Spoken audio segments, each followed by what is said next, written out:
Hello, and you are listening to the Book Was Better podcast, the podcast where we talk about the book of the film. I'm Luke. And I'm Suzanne. And this week we're talking about Godzilla 1998. Hey you, put down the popcorn and turn on the light. It's gonna be alright, my friend. In the end, take my hand and trust me, the book was better. Hello, and we are back. And hello, Suzanne. It's been a while since you've graced us with your lovely presence. Well, you don't want to get used to a good thing. That's true. You got to meter it out. Yep. I'll rot your teeth. You're a sometimes food. I am indeed a sometimes food. This is an incredible bailout, actually, on your behalf, because this is not only a very last minute, oh shit, Suzanne, please go to the bookshelf and find a book and save me, but you also picked what has to be the perfect book, considering our current pop culture climate. I know. I kind of looked at it and went, surely that's been done, and I just haven't twigged, because it's 1998 Godzilla. Of course it's been done. But no. And, of course, the whole world at the moment is going Godzilla crazy. Yeah. With Gareth Edwards' 2014 Godzilla out in the cinemas. We saw it yesterday. That was good fun. I quite enjoyed it. Absolutely, I had a lot of fun. We reviewed it on yesterday's FP cast if people are interested. But, it gets a lot of people thinking, I remember seeing a movie starring a certain Matthew Broderick that was about Godzilla. Yeah, this came out when I was 14. Yeah, 1998. Yeah, and I think I went and saw it purely because of the Puff Daddy song.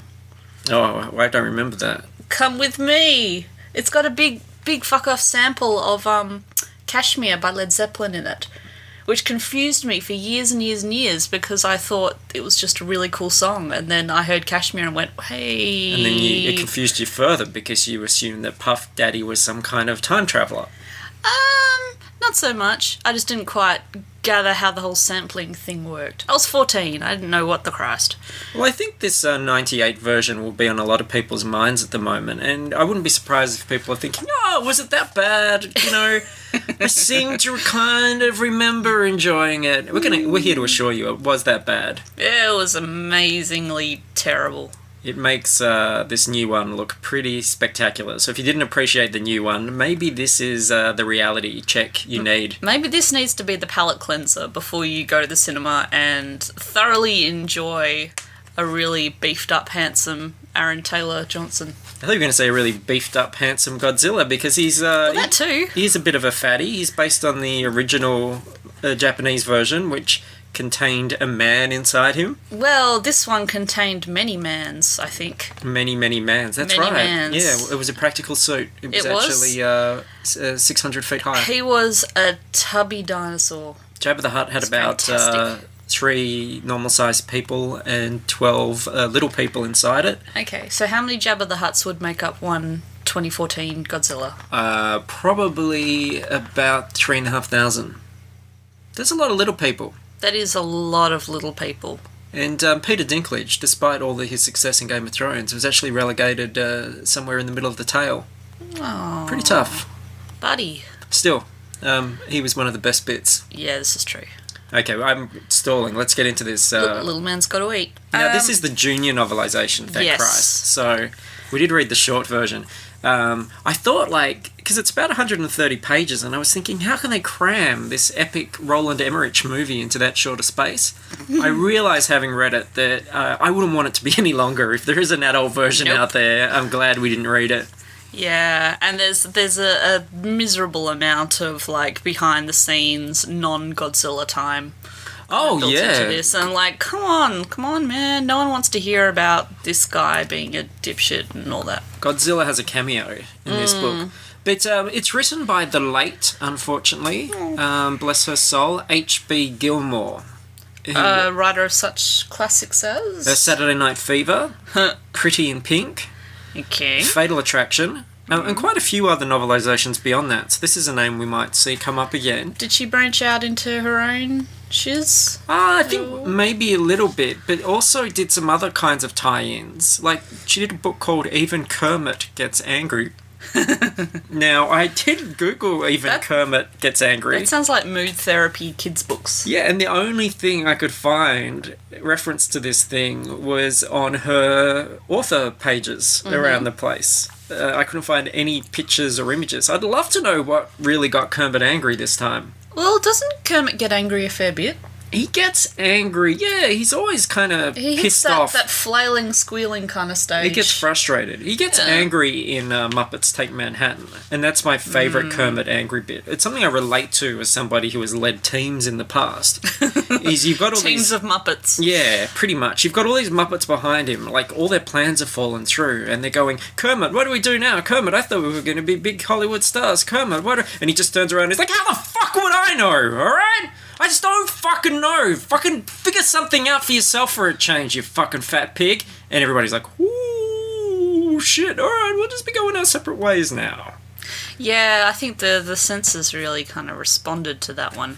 Yeah. It was a little out of the grade of the kiddies. It's edited on the theatrical thing. Alright. Yes. Yeah. But no, I was under the impression that Kermit got angry a lot. Anyway, how many Kermits in a 2014 Godzilla? Oh, okay. Well, if it's 3,000 Jabba the Hutts, you've got to look at how many Jabba the Hutt Kermits inside a Jabba the Hutt, and then about 375,000. Wow. Yeah, that's a lot of Kermits. It's a lot of Kermits. A lot of hands. Mm. And you're not actually allowed to operate a Kermit unless you have an appropriate beard. Oh, and there's a special set of calipers that can be used to sort of check out the length. So it's not just Kermits, it's Kermits and the attachment parasite beard. Parasite beard, yeah. Usually attached to a parasite hippie. Alright. We're going to have to read the beginning of this thing. Yeah, I guess so. There's only so much we can do here. Okay. Begins in June 1968. On a small island in the Pacific, a lizard stirred. Driven by hunger, the 2-meter-long reptile crawled out of its nest. Reluctantly leaving its eggs exposed, the creature's legs exposed. Do you think this skirt is too short? Very reluctantly exposing my legs here.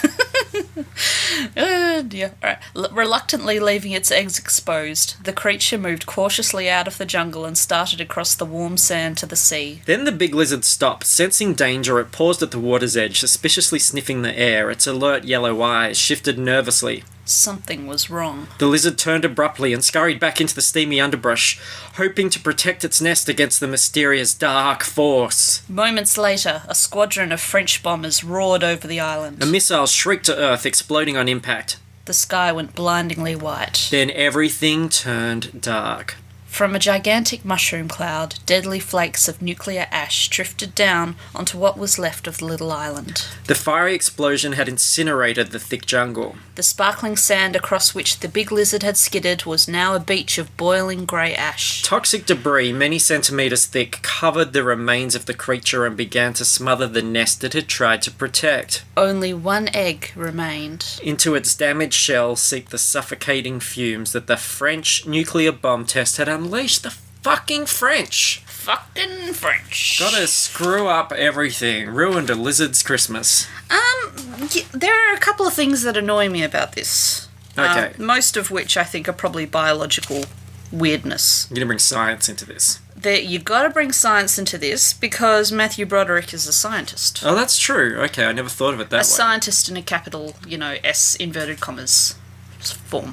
He's also an Italian in inverted collars. What the hell was with that? We'll get there. But yes, firstly, the egg survives a nuclear blast. Okay, sure. Why not? Well, in the end, maybe it was in a fridge. Yep. Secondly, we have a 2-meter-long reptile. So, what, like a monitor? Yeah, maybe something of some that, kind of iguana or Komodo. Something of that ilk. Yeah. They're not amphibious. Why is he going to the ocean? True. Okay. So, like, a turtle, that I can understand. But a big lizard, they ain't going fishing. A turtle, a mutant turtle, a teenager. A teenage mutant ninja turtle. Yeah. Okay, it's all falling into place now, that's fine. We should say as well, and I think that little section would clue our more astute listeners in. Got nothing really bad to say about H.B. Gilmore's writing. Serviceable. Yeah, like as an author, she pretty much gets the job done. It's more the fact that she reminds us about just how awful this film was and how kind of distracted this film is. It's just, I don't think they really thought it through. On a couple of levels, maybe. The plot has some open wounds, and they Some never gaping really, open wounds. heal because the screenwriters just keep picking at them. Meanwhile, steamy underbrush. Yeah. Look, so 20 years later, and the Japanese fishing boat, the Kobayashi Maru, is about to see some shit. Kobayashi Maru, what's that? It's a Pokemon. Could be. No, that's the test that Kirk cheats on in Star Trek. It's the unwinnable situation, is the Kobayashi Maru. Okay. And I did Google it, and all I could find was reference to Star Trek. Okay. So yeah, so this ship is in an unwinnable situation. So that was a nice little touch. It was a nice touch, but I think probably lost on the majority of the people who might attempt to... Oh no, it would have actually appeared in the movie, wouldn't it? Yeah, alright. Never mind. Yeah, I don't know. I imagine it's probably written on the side or something. I'd have to look. It wasn't something I noticed at the time, but that was because I hadn't seen Abrams' big screen Star Trek, which everybody has now. Yes. The only thing I remember thinking about this when I kind of initially started reading this chunk, preparing fish soup and chopping vegetables. Yeah. I think maybe he's doing it wrong. Why is that? If it's a fish soup, why would it have vegetables in it? Yeah, well, I have chicken soup with vegetables in it. Yeah, but fish is like fish. I can't think of like fish as a taste compared to vegetables like what? Cauliflower? This is an old man who has been a cook for how many years, and you're questioning his recipes? Maybe I am. I don't personally understand. would partake in his soup. I wouldn't want just fish in it. I'd like some a bit of vegetable in there. And just lightly seasoned with Japanese sea shanty, which I didn't even know was a thing. Well, this is what I want to talk about. Here's the quote. "What's going on?" the ship's elderly cook called from the galley doorway. A moment earlier, he'd been hacking vegetables, preparing fish soup for the crew. He'd been humming an old Japanese sea shanty. It was a song about Godzilla, the fierce dragon that lurks beneath the waves. Foreshadowing! Well, I say ironic because this Godzilla attacks a second after he sings the song. Like, I he's know. lucky he wasn't singing It's Raining Men. Yes, that would have been embarrassing and awkward for all involved. I'm going to have to test this theory with a couple of optimistic bars of girls just want to have fun. But, okay, Hi, we just want to have fun in here. Hello. I can't think of anything more annoying. And you would agree with me after like 30 seconds. A good last 45. Oh, Jesus. Yeah, but, okay, sea shanty. In your mind, sea shanty, what does that say to you? That says, like, a sailor's life for me. Yeah, It's drunken, jaunty. raucous. Yeah. I generally think the Japanese are above such things. They're more civilized. Yeah. Racist. Yes. Yes, I am. What awaited him when he reached the top deck was a creature beyond imagining.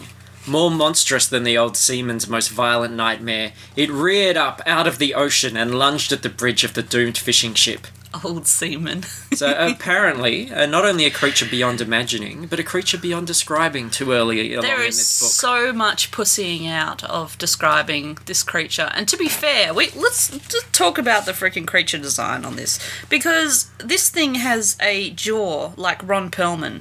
Yeah, it's a very thin, long creature. It's like a raptor. I think we touch on this later, but yeah, but the head on it, like it looks like you know when Swedish Chef has like that loaf of bread and it sings. Sure. That's kind of what this head looks like. Well, It's like a rectangle with like an opening mouth, like a third of the way down it. So like 2/3 of the skull is below the mouth. Well, let's not forget that this film takes place about, 5 years after Jurassic Park made $1 billion. Really? Yeah. Okay. So it probably was put into production not too long after Jurassic Park made $1 billion. Oh yeah. Okay. And I certainly think that there's quite an influence there, and we'll get into that. It's particularly obvious in the third act. Yeah. But it should be noted that the Japanese really were quite offended by this film. They call him. Fair enough. Like the rest of the world, but they had more of a reason to be. They call the monster GINO, GINO, which is Godzilla in name only. And I think they were kind of pissed that he was a villain that just came in and fucked everyone's shit up. Because as we saw in the 2014, I don't want to spoil much about that, but he's a heroic character. Yeah. And that's how he's supposed to be. 2014, no spoilers, Godzilla, freaking awesome. Yes. Badass. Then that's a spoiler. Talking about his badass. Yeah, sorry. That's something you need to discover for yourself. Yes. Sorry. Meanwhile, on Tahiti, the French are getting pressure from the Americans, including Philippe. He's getting particular pressure. Yeah. And he is a Frenchman played by Jean Reno. Did you see Godzilla in the cinema? Yes, I did. So did I. All I remember was Jean Reno. Yeah. That's all I remember. This is just a bit after The Professional, I think. He was good. Which was fantastic. So, he became the go-to man when you needed a Frenchman. But he was pretty great. Okay. He was dressed in black from the high button-down collar of his shirt to the spit-polished boots on his feet. Even the coat resting like a cape over his shoulders was black. It flared out like bat wings as he strode towards the hospital. Holy shit, Godzilla versus French Batman? Now you have my attention. Freaking awesome! Now I am in this. Yes. So, as the survivor cook confirms a Godzilla attack, he says that quite a lot. Yes, repeatedly. We cut to our real hero of the film, American doctor Nico Tatopoulos.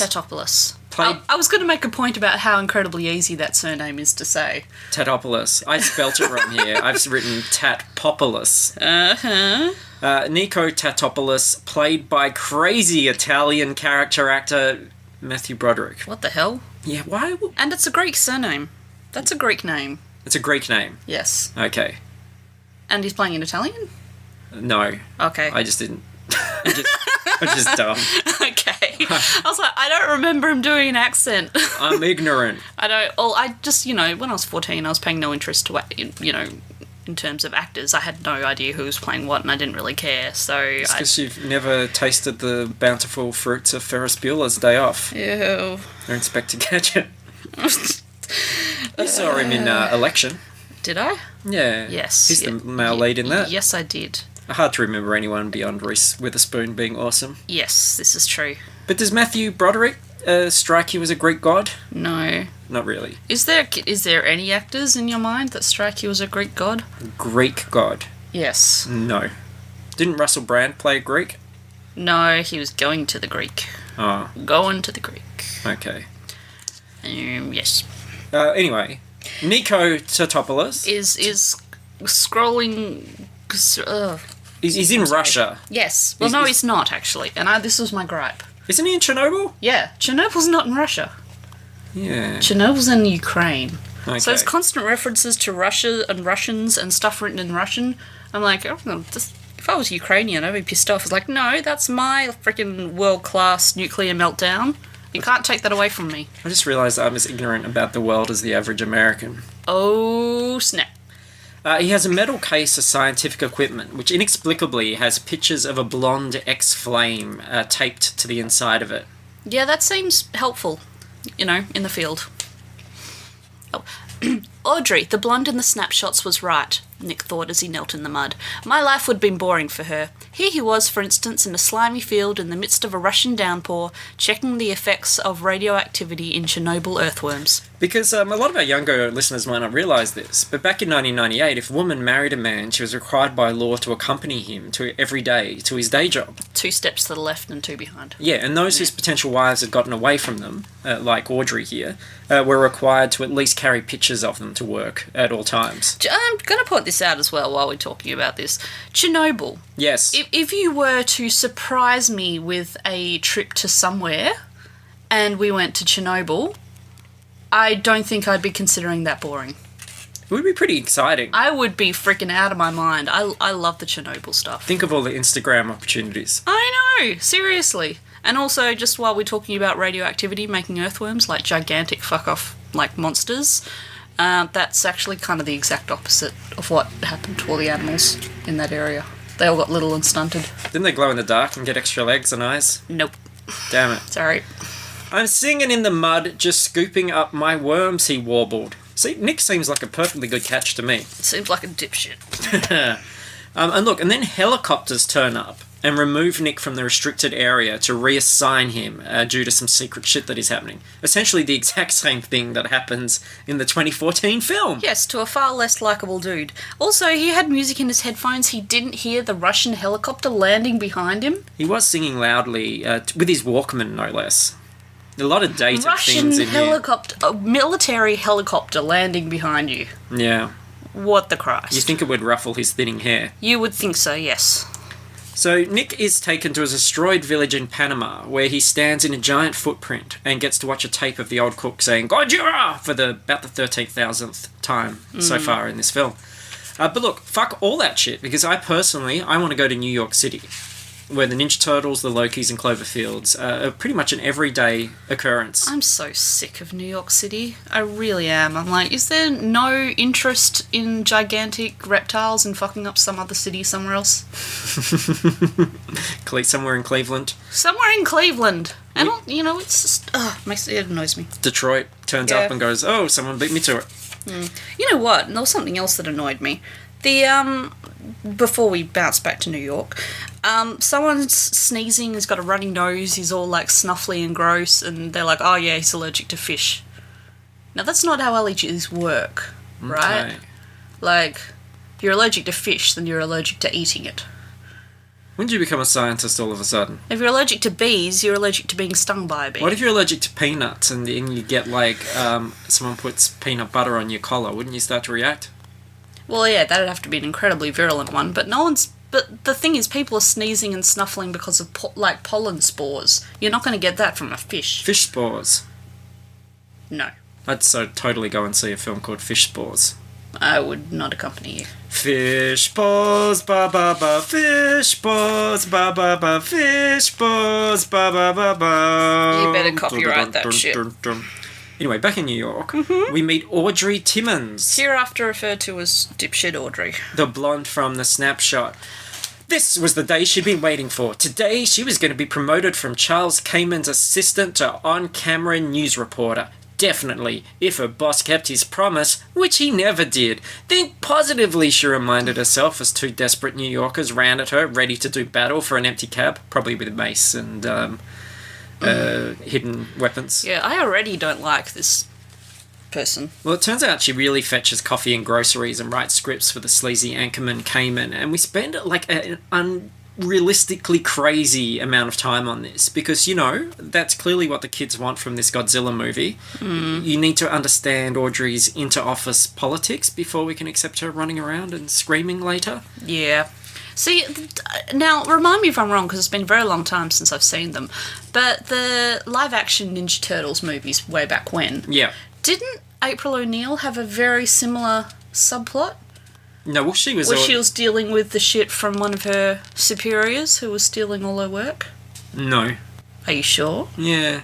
She was actually a reporter, and she was dealing with her boss's, runaway rogue son who became, a lost boy at the place with all the arcades and ninjas. Okay, I don't remember that. And skateboarding. Yep, that passed me by. Yeah. No, she was pretty secured as a proper news anchor. Pretty secure owing to a massive bra. That's the animated one. Hells yeah. Maybe the cartoon had some issues with that. I don't know. Quite possibly. That's something I remember, but God knows. I've wiped it from my memory. Yep. Look, we spent a couple of pages of Nick in Panama looking at a torn open ship and stealing a bit of reptile flesh from it, which never has a payoff, by the way. While Philippe and his sinister Frenchman watch on with binoculars before stealing away in a van. But then... Not an hour later, Nick had forgotten all about the incident. So why bother telling us about it? It seems like the screenwriters forgot about this incident. It's like, and these sinister Frenchmen can't have had much of an impact. Yeah, can't we just destroy New York already? Yeah. Back in New York City, we have our first tramp-tagonist. Yeah. Hobo-tagonist. He's referred to as a tramp here. Yeah. Fishing in the East River. And everything here just sounds utterly repugnant. Here are some highlights. The pavement was oily and glistening with scales. A man sitting on a filthy bare mattress. Something enormous started to rise out of the scummy river. The old man's red-rimmed eyes bulged. Still, it's the best city in the world, right? That's so gross. and I've got to... I don't know what the hell the author was doing here. The last line of the segment with the tramp is, suddenly a truck was lifted into the air and a shower of crushed ice and hulking fish rained down on the street. I guess it's ironic. How does the fish hulk? Do they hulk out? Yeah. Can they do that when they're dead? Maybe. There's so many mentions of fish in this book. This shit is weird. I guess it's ironic because he was trying to catch fish and then he got some bigger fish than he bargained for, by golly. Ayo! But look, the good news is it's finally happening. Whee! An enormous foot with massive claws stepped over the highway, shattering the pavement. Cars swerved to get out of its way. A boat that had been tossed up from the river crashed down, severing the drive. A van collided with the boat. In one immense motion, an impossibly large tail with a ridge of razor-sharp scales dragged across the drive, sweeping the road clear of wreckage. The earth shook as the creature moved inland towards the fish market. Fish market! So it's getting exciting, right? Godzilla is attacking New York. We're all like, oh, fuck yeah, this is what we've been waiting for. Let's go collect some fish. We go back to the oblivious Audrey, who is eating tuna, more fish, on rye, with Hank Azaria in a diner. Brushing the rain off her leather... Start again. Brushing the rain off her brown leather jacket, she slid into the booth with Lucy and her husband, Victor, Animal, Pelotti, WIDF's fearless roving news cameraman. The most lazy characterization is to call a character Animal, suggesting some sort of wild man attitude, even though it's never really shown on the screen. I would be so let down if I met someone who everyone referred to as Animal, and it turned out to be because they kind of eat grossly. It's like, well, oh. Spoilers, that's what we're about to get into. But I sort of wondered, because that's not revealed quite yet in the book, I wondered what sort of secrets and acts lie in Animal's past. Maybe he's an animal in the sack. Gave him that name. I thought maybe he, pissed on everything to mark his territory. Or he does some rad drum solos. Hump some legs. Speaking of animals, we just summoned one. I don't know if people can hear that. Hi, Frank. Franklin, hello, buddy. You gonna come and join the family podcast, dude? You come and join us? I'll fucking be like that. He's just looking at us. So, look, what we've all really been waiting for happens on page 29. I'm thinking maybe this will be an American book where this doesn't happen, because we've had a little bit of criticism for dwelling on this. Yes, we're told off. And then, here it is. Across the table, Victor was digging into a cheeseburger and fries. A smear of ketchup clung to the sleeve of his sweater. There was even a crumb dangling from his backwards-facing baseball cap. It was easy to see why everyone called him Animal, Audrey thought, smiling at her best friend's hopelessly sloppy husband. How do you get a crumb hang from the back, from your backwards-facing baseball cap, as in the cap of it is hanging off the back of your head? He was clearly not using a knife and fork, or even his hands, I don't think. No, well, it's completely acceptable to not use a knife and fork for a cheeseburger. No, but I think maybe he got the ketchup on his sleeve, and then he thought, well, this is a problem. So he put his hands behind his back and started bobbing for cheeseburgers. Well, they call him Animal. They did, a lot of young Americans did grow up eating out of troughs. That's true. I'm kidding, America! Don't be so sensitive about your trough past. We just really don't like everyone in this book. He's then said to be stuffing his face with chili, so I guess a cheeseburger and fries is never really quite enough. How do you stuff your face with... Do they mean like salsa? Or No, like chili, like meat. What? You know, like a big bowl of meat and hot sauce and stuff, chili. Right. I don't think I've ever figured out what the hell that actually meant before. Chili to me is a vegetable. Yeah, no, like the meat. Okay. Yeah. And we get a big conversation about Cayman and the promotion and all sorts of other shit that we don't care about. We didn't care about before. Now we really don't care about it because Godzilla is attacking the city and we're not watching it. And also, this is how adults talk, apparently. The man is dirty, Lucy said sympathetically. Gutter slime, dog poo, puke chunks. Now, I know she manages to use 4 insults here without swearing once, but wouldn't it be better just go, like, the guy's a fuckwit? Yeah. Guy's a dipshit. What a cunt. Well, it'd cut out a lot of unnecessary wording, wouldn't it? Animal gave a barking laugh that sent a burst of French fries across the table. Aww. Gotta love our American cast. Bless. And while in the diner, they watch a TV which has a news story showing Nick in Panama, even though Godzilla is currently destroying the city. Now, we know that if Godzilla is destroying the city, they're not going to be in, like, another country looking at stuff. Yeah, though I guess the number one news cameraman is currently stuffing his face with burgers, fries, and chili, so... And anything that's not stapled down. Yeah, so I guess there was no way to film him. And look, finally they realise the street outside is being crushed and destroyed, and they go racing out, and Animal is desperate to capture this thing on tape, and I mean that quite literally. They saw him a moment before he reached the corner. He was racing flat out, trying to jam a cassette into his video camera. Fuck you, 98. Despite the rain, there were fires everywhere. Cars were burning and people screaming, scattering. A greenish-brown tower he'd never noticed before was standing in the middle of the street. Yeah. Did you notice that she only seems to be, like, literally describing the shots in the film? So even though in this fiction, it's like when he crossed the highway before, these characters in the story would be able to see the entire creature. She just describes the parts that we were shown in the frames of the film. Maybe she only got the script and a storyboard. Like, she had no idea what she was actually Yeah, I really feel that's what it is. And I feel like maybe they didn't even show her the creature, because when she does take a shot at describing Godzilla, she starts with this really lazy disclaimer. It was difficult to put into words. It was shaped like an enormous lizard. Its immense body was crusted with scales, its massive head ridged with spikes. For a fraction of a second, Animal's mind raced back to the giant helium balloons that sailed above the streets during the Macy's Thanksgiving Day Parade. Anchored by sturdy ropes, the balloons needed dozens of people to manage them. But the comparison was wishful thinking. Animal realised instantly there was nothing hollow or helium-filled about this humongous beast. This lizard on steroids was solid, muscular, and pulsing with life. So it was kind of like a giant balloon, except actually it wasn't like that at all. I mean, is this book total stream of consciousness? It's a really odd way of explaining it, especially since ultimately, if you turn to someone who had never heard of Godzilla and they went, what's a Godzilla? You go, it's a giant fuck-off dinosaur. What's a Godzilla, Mommy? And that's all. There is no further explanation. Actually, they're very shy of the word dinosaur. It doesn't appear very often. No, except all those vendors that try and cash in and start selling dinosaur products a bit later on. Yeah, sons of bitches. Sadly, Animal is not crushed, and Godzilla goes on his merry way. His merry way. And when we cut back to Cayman, he's being astoundingly American. On the 12th floor of the WIDF building, Charles Cayman paced before his office window.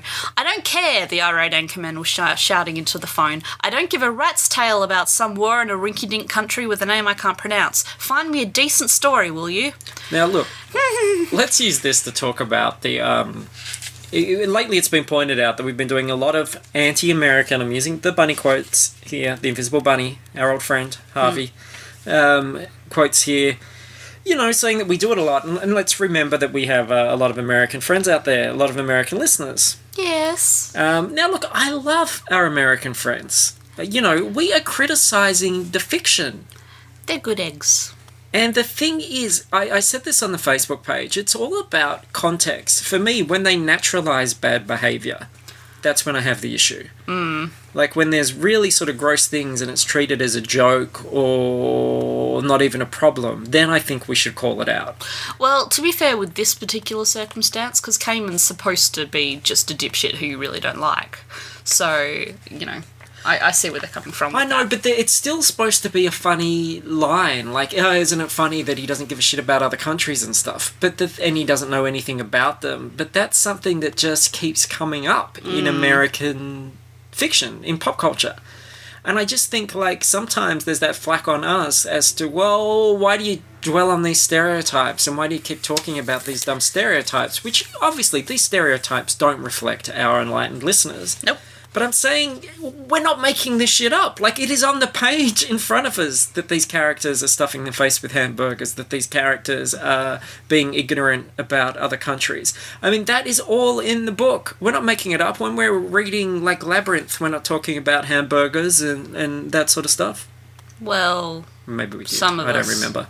But you know what I mean? So, look, America, we love you to bits. But when a book dishes out all the stereotypes and hands them to us, that's why they're perpetuated, because they're everywhere in your books. And hopefully, by us calling it out, eventually, maybe, we'll all be more aware of it, and maybe down the line we'll get a better fiction that doesn't do this. Well, the thing is, I think we're somewhat preaching to the converted, because the people who I think, dumb bullshit will probably not be listening. But maybe, look, one of these authors at one stage, maybe they'll be Googling, they'll find out that somebody's reviewed their work, they'll have a listen, and they'll think, yeah, you know what, that was kind of lazy. I'm not going to do that in the future. Well, not this one, because she's dead. What a downer. Yeah. You're a Debbie Downer. That's what they call me. Nick and the anti-Godzilla team reach New York City, and they set up base there, only to realise that Godzilla has mysteriously disappeared now. That's because he's quite expensive to keep on screen for too long. And this gives author H.B. Gilmore space to fill. So she desperately pads it by giving a history of Animal's jacket. Animal tossed a couple of cassettes into the pocket of his lucky jacket. It was a long brown jacket, so old that the leather was cracked and flaking, but it had loads of pockets and compartments in which to stash film, battery packs, and camera lenses. Bear in mind, this entire 2-hour film is being crammed into 130 pages.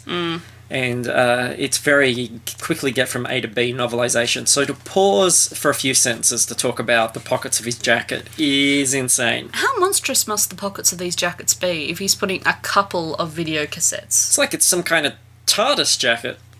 And notice that despite the fact that Godzilla attacked Manhattan, which we're told has 3 million residents, Animal was the single person who got footage of it. Aww. Welcome to the world before smartphones, everybody. Adorable. And another interesting note, this elderly female author never paused to tell us whether or not Audrey was hot, which I found quite odd in a novelization. However, she does seem to take a little bit of a shine to the old Matthew Broderick here. And there was Nick again, running a hand through his thick dark hair with that big backpack slung over his shoulders. He was following this fierce guy in full uniform, who kept waving the cameras away. Looking adorable and amazingly important, Nick Tetopoulos was hurrying into a tent on the command post in Jersey. Looking adorable and amazingly important. They're the last two words I would pull out while describing Matthew Broderick. He's looking amazingly important. That's why he's referred to as Worm Guy by every other military dude for the rest of the book. He's a total freaking joke to everybody in this film and everybody watching it. That's mean. I like Matthew Broderick. Yeah, but he was shit in this. Save Ferris! Manhattan is being evacuated, but man, you know what New Yorkers are like, am I right? What are we running from anyway? The bald man asked with a look of disgust. A big lizard? I've got cockroaches in my building that could wrestle that thing to the ground. New Yorkers, man, they sure don't like authority. They like announcing their misinformed opinions loudly. They're prone to violence, and they sure are proud of the filth and squalor that they live in. God love them. Too far, man. Too far. And Audrey's going to pretend that she's an actual news person by sticking her picture over Cayman's press pass. But who gives a shit, really? Because already... Photo section! We're in the photo section. We haven't had one of those for a little while. Whee! The first one is this horrible CGI foot about to crush Animal. But I do like the caption. Monster Mash. It was hard enough to get a cab in New York before Godzilla came to town. New York City, guys, Woo! am I right? And then there's at least 2 photos dedicated to Audrey and her pompous boss, which turns out Cayman is actually Harry Shearer. Yeah, and it turns out that Audrey is not particularly hot. So Hank Azaria and Harry Shearer in the same film. Yep. What a Simpsons love fest. And there's only one blurry shot of Godzilla, which is the last shot. That's the one that you were comparing to a loaf of bread before. Yes. And there's also a ton of massive spoilers in these photos. Yes. So thanks for totally ruining the rest of our experience. Well, look at the look that thing's given his, sibling. Yeah. It's hilarious. Pretty shifty. Yep. And look, French people are different from American people, though. Am I right? Jean-Claude bit into the sugary donut and grimaced. Oh dear. Bah! He spat out the pastry. No croissant? Philip took a sip of his coffee and winced. What is this? He demanded. You call this coffee? Jean-Luc shrugged. Echo this America. Can you imagine the screenwriters here sitting around, stuffing their faces with burgers, thinking, well, we're obsessed with burgers, so it only makes sense that French people are obsessed with croissants, right? Because that's the equivalent. Yeah, I mean, logically, croissants must be on the mind of the average Frenchman, like 80% of the time. Yeah, they think about croissants more than they're thinking about boobs. They're croissant crazy, those French, man. Yeah. Alright, Godzilla is still in the story, right? Oh, somewhere. They realise he's escaped into the tunnels below the city, so they hatch a plan to draw him out with a fuck ton of fish. As you do. And the script really is just mindless filler here. Like a guy says to Nick, I hope your plan works. Like, no shit, pal. That's why the military and everyone are like using helicopters and trucks to do this freaking thing. And then Nick says, that's a lot of fish. Nice work, science. Yeah, really? Do you fucking think, Nick? That massive pile of fish? Also, biologically, I'm sorry, that's really, really stupid. It is. A creature that big who has to eat a hell of a lot of fish, it's more likely to go after whales or something. It's like in terms of energy expenditure versus what you're actually getting. He shouldn't be here. He should be in the freaking Arctic Circle. When did you become a scientist all of a sudden? Only comparatively. Actually, this would have been a good one for Scanlan to do. Scanlan? Now yeah. there's a name I haven't heard in a long time. He's a scienceman. He's a skeptomologicalist. That's right. Yep. He'd know all about this I feel he'd be dinosaur very business. skeptical about this dinosaur business. Ew. The beast is finally summoned by the fish. Summoned. Slowly, Nick pulled the throwaway camera out of his pocket and snapped a picture.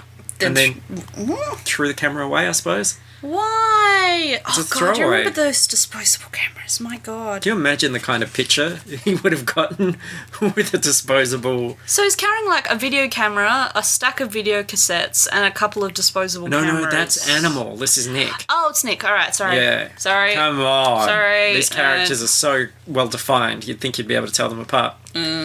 Military are firing at Godzilla and then pursuing him, but it hasn't stopped the New Yorkers from looting. There are two dudes that are nicking a pinball machine because who wouldn't risk getting torn up by a giant lizard to play some of that sweet pinball?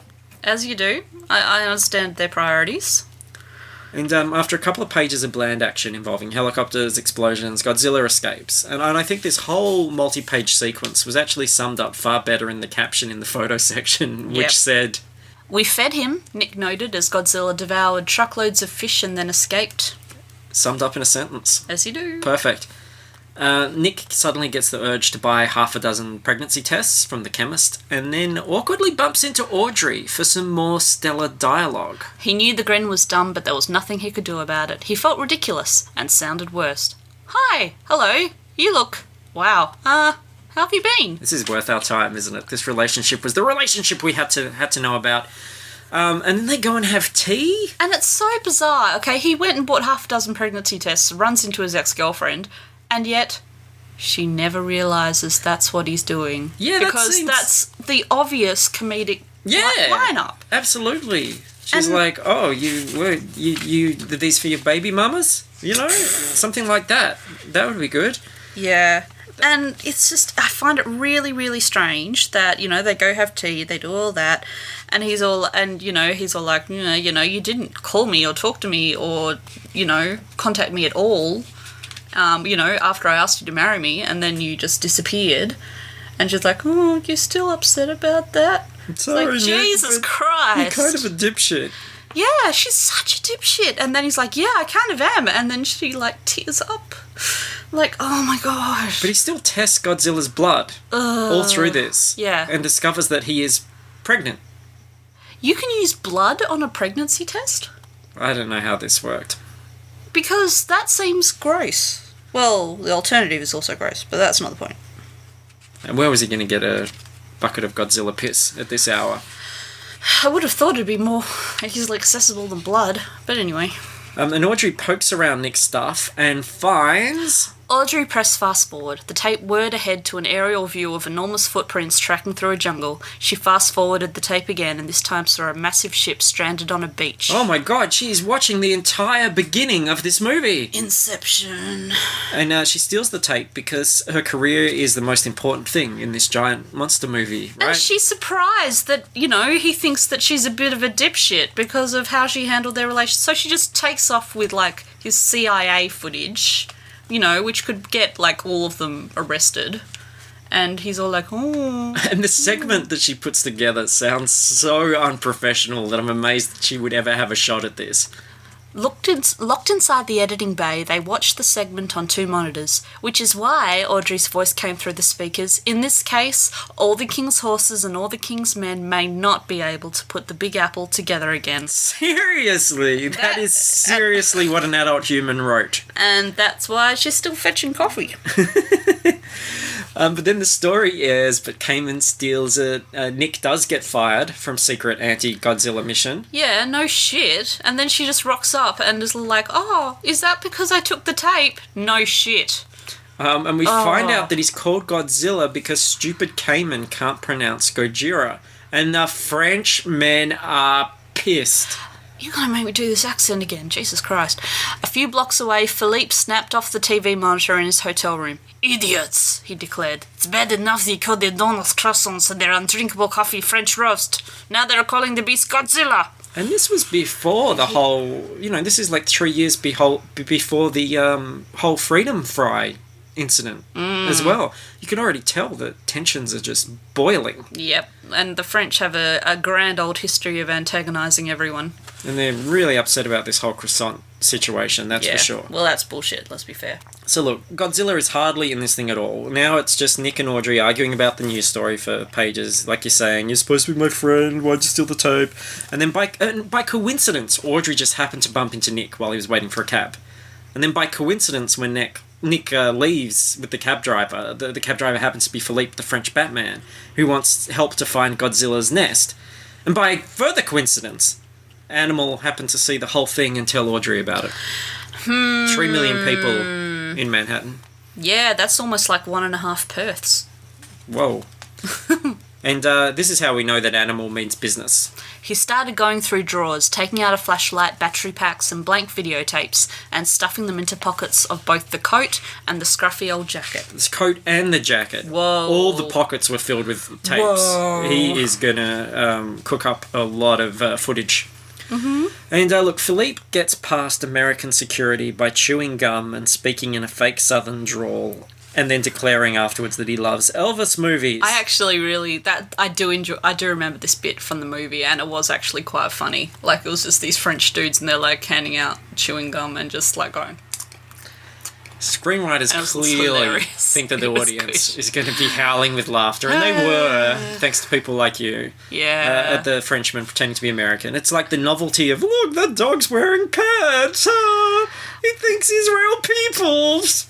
Well, yeah, but I mean, similarly, we had, Brad Pitt doing a horrific Italian accent in Inglourious Bastards, which was also funny. But that was done the other way. That was the, American convincing everyone, I've got this, I know how to do this, it's going to be great, and then proving that he couldn't do it. That was hilarious. I don't think the gaps is because you're thinking. Also, in the book, they say, Philippe drops into, this perfect deep southern accent. In the movie, he's got an intentionally terrible one.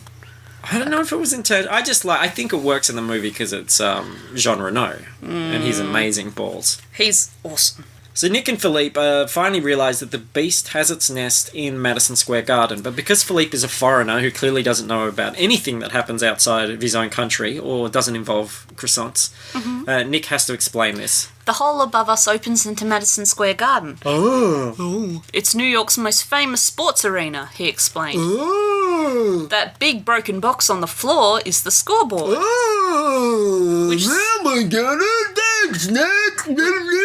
Which has Madison Square Garden written across the top of it. And the score. Where are the croissants in here, Nick? And look, Godzilla fucks up some helicopters and escapes into the water again, but do the nuclear subs get him? Debris shot up from the murky bottom waters. Wreckage rained down on the troops. A huge raw chunk of scaly flesh landed less than a metre from O'Neill. The book says less than a metre, thanks in turn. It could have been the remains of an enormous fish. Or, O'Neill hoped, his ears still ringing from the blast, it was all that was left of Godzilla. Direct hit, the Utah reported. We've got him, Admiral Phelps yelled as the blip that had been the beast disappeared from the computer screen. Oh no, so is that the end of our film? Is Godzilla gone? Well, don't worry, because Nick, Philippe, Audrey and Animal converge in the stadium where they discover hundreds of Godzilla eggs which begin to hatch. The unearthly shrieks and sounds of shells breaking suddenly seem to come from every corner of the arena. For the moment, the scaly, wet creatures busied themselves gobbling up the dead fish lying all around them. Those hungry little buggers. Well, we head into total Jurassic Park raptor ripoff here. They're Yes. running around in closed spaces and getting into the vents, and these raptor-sized Godzillas are trying to break through the doors. It's And skittering on, like, gumballs and all kinds a lot of silliness. deja vu. And Audrey manages to broadcast live from the arena, showing the babies and urging the military to blow the whole thing up. And these creatures are referred to as babies a lot at this point. And this third act is actually a lot more fun if you imagine that Gilmore is writing about actual human babies. Monstrous shrieking human babies. At the top of the broken escalator they froze. Below them a herd of babies were tearing a kiosk apart, fighting over stale popcorn and candy bars. Well, they are technically, in terms of passports, American. I would totally see a horror film called Night of the Living Babies. I think that would be great. Yeah, I'd also see a horror film called Philippe the French Batman. Milk! Milk! Milk!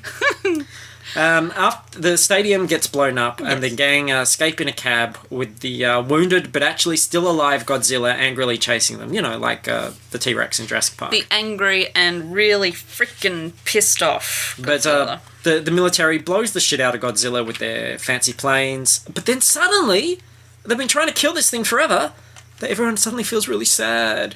Yeah, because they only killed how many freaking people? Yeah, too little too late, guys. Humans are the real monsters here, it seems. I got really distracted by this concept, because Godzilla was in the river, they Yep. shot him, he assumedly tunneled and went underground, or something. But anyway, he's got a wet face. He's come up into the remains of the nest, which is all ashy and gross. He's nuzzled around in there, and then he's been desperately sad and then completely furious with a full face ash beard.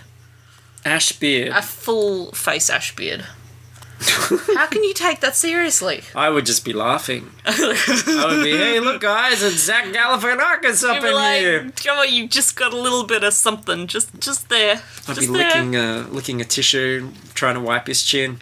So this look of terrible pain through an ash beard. I was talking about how the humans are the real monsters, though. Look, this is a somber part. Nick hardly heard them. He was staring at the sad and lifeless face of the mutant lizard.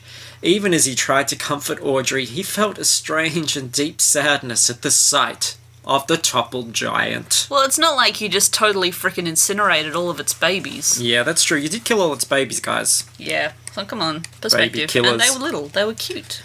Alright, so the afterword. This is the ending. Madison Square Garden was a mass of smoking wreckage. Weeks after the bombings, clean-up crews could still feel the heat. Beneath the arena, Penn Station was also filled with smouldering rubble. Train tunnels had collapsed. Some would be shut for months. Others, buried under tons of collapsed concrete and steel, would never be used again. In one such tunnel far underground, protected by packed earth and warmed by sizzling embers, a gigantic egg nestled. As trains rumbled by on the few cleared tracks, the towering egg rocked slightly. A crack appeared in its shell. It was a very small crack. It could have been caused by the vibration of the trains or by the jackhammers of the cleanup crews high overhead or by other forces outside the egg, but it could also have come from within, from something inside the shell, struggling to break free and live. Setting the stage for a sequel that was never going to happen. No, they were pretty optimistic, weren't they? Yep. And look at this on the back. It's got these little pictures of a traditional Godzilla and then a traditional baby Godzilla. That's so weird. And it says Godzilla, Baby Godzilla, and the characters' designs are TM Toho Company. Huh? So isn't that cool? The baby Godzilla is actually a trademark. Yeah, Baby Godzilla. That's so weird. Baby Godzilla! It's adorable! Baby! I'm a little baby Godzilla! Yes, lovey, yes you are. I want to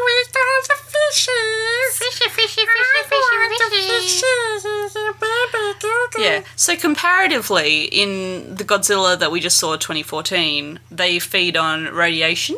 Yes. In this one, they feed on fish. Fish.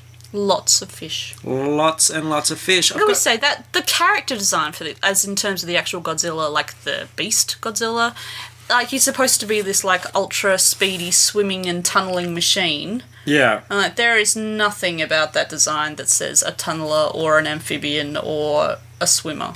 There's nothing about that design that says Godzilla to me, and that is why he is Godzilla in name only. Suzanne. Burn. I have to ask you, as I always ask at this point, was the book better? No, I don't think it was. Because the movie, for all its faults, at least did have a giant fuck-off dinosaur and a Puff Daddy song. I agree. Yeah. And Hank Azaria being a totally wild animal. Yeah, everything. And Jean Reno. Yes. You know, primarily. It's the, there's not many movies where you can say that there's a central cast of, like, badass Frenchmen. Agreed. You know, you like getting there with, like, guns and walkie-talkies and do all kinds of red shit. And yet don't speak French to each other. Did you notice that? That was strange. They did think about croissants a lot, though. Well, they were probably preoccupied and too preoccupied to string together French. And who can blame them? Look, there's only one review I could find. Nothing on Amazon, but there was one on Goodreads. Yes. 4 stars. And it goes a bit like this. Awesome!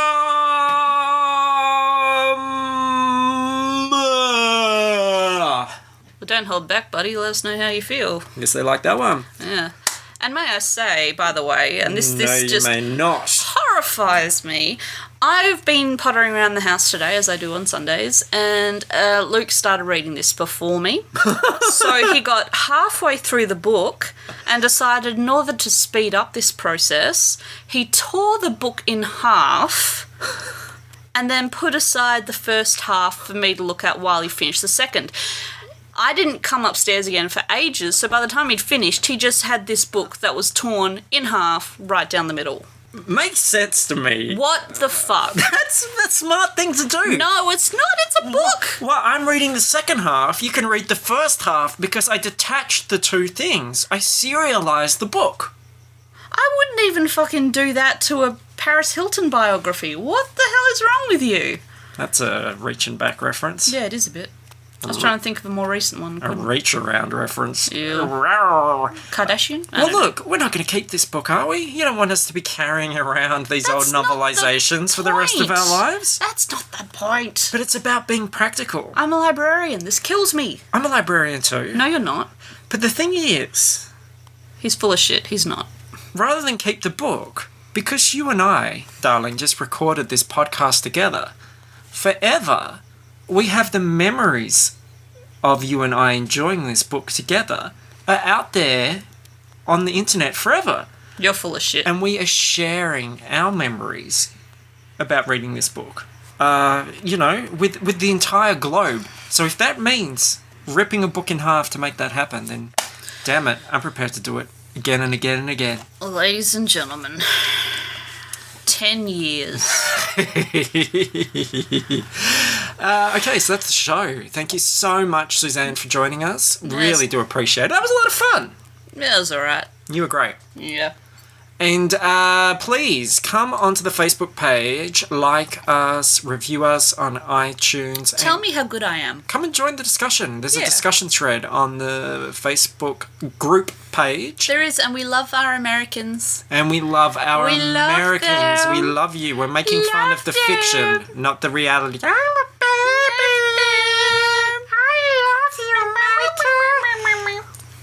It's pretty good. I think that's it, yeah. I'd say so. Oh, no, you gotta say something. You gotta say, Oh. we gotta say the thing. Ah, shit. Alright. Catch. Catch you on the flip.